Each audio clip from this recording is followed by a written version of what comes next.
Family, we are on day 5, day 5 of my husband being gone. If you don't already know, my husband Mark is in the Philippines for 3 weeks.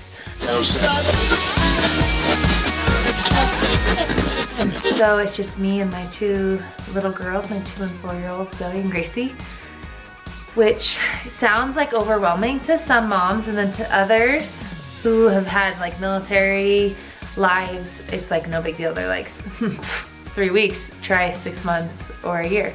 So it just depends on where you are in life. Used to seem way overwhelming to me, but now 3 weeks isn't too bad.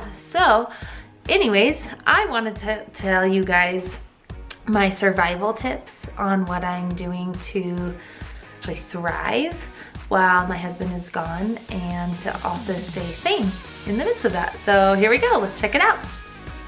So I am not much of a organized schedule type mom. I'm pretty inconsistent with the kids sometimes, and not type A by any means, by nature at all. But I found that being organized is really helpful, and it does allow me to accomplish goals and to also be a work-at-home mom.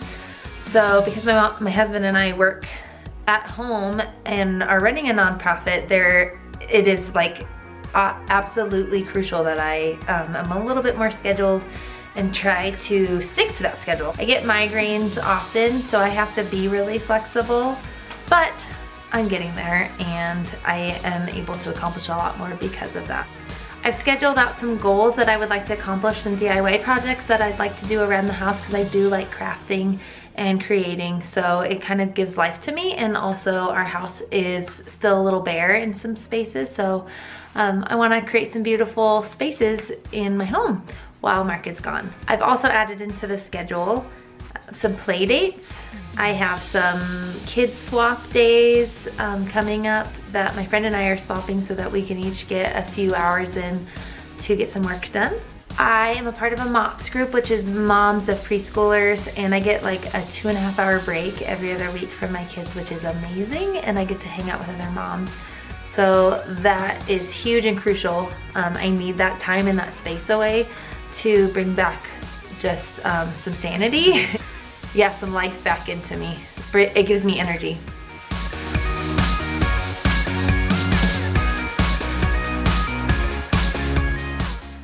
We are members of the Y, and I have to give a huge shout out, especially to all those work-at-home moms. The YMCA is fabulous because I can work out if I want to, or I can get some work done. There are tables and free Wi-Fi, so sometimes I bring my work to get it done, and then I can also hang out with other moms, and I can get all that done when I check my kids in, and I can check them in for 2 hours a day, which is incredible, especially if you can't afford childcare or babysitting. We are on an extremely tight budget, the tightest budget we've ever been on in our lives. So every dollar counts, and we get assistance at the Y, so we are so thankful. Here's a shout out to you, Y. Even though I'm not a majorly scheduled person, I do schedule all my meals for the week. It makes my brain able to like function, and I don't get major anxiety because I used to. I don't like cooking. For those of you who know me, you know I am not a stay-at-home, I'm not a homebody. So I don't like to be home cooking all day. I like to be out adventuring with my kids, getting energy, exploring new places, especially downtown areas. Hi! So I plan my meals for the week, and it makes life easier, and that way I know what days I can go out. Say hi! Say hi! Hi. Are you eating chocolate? Yeah. Yeah. Is that from Easter? Yeah. Yeah. From Grandma? Yeah.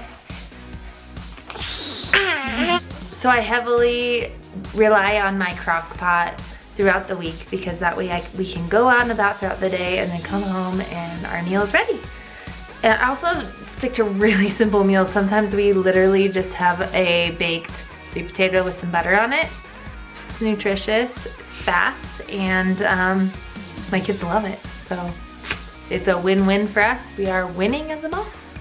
I depend on my tribe. I have only been here for 6.5 months in Colorado Springs. However, I feel like I have a really good tribe of women in my life that I can call if I need something. They've already reached out to me to help out and find ways for me to get some space and get some work done. So thankful for all the women in my life who make life possible and fun.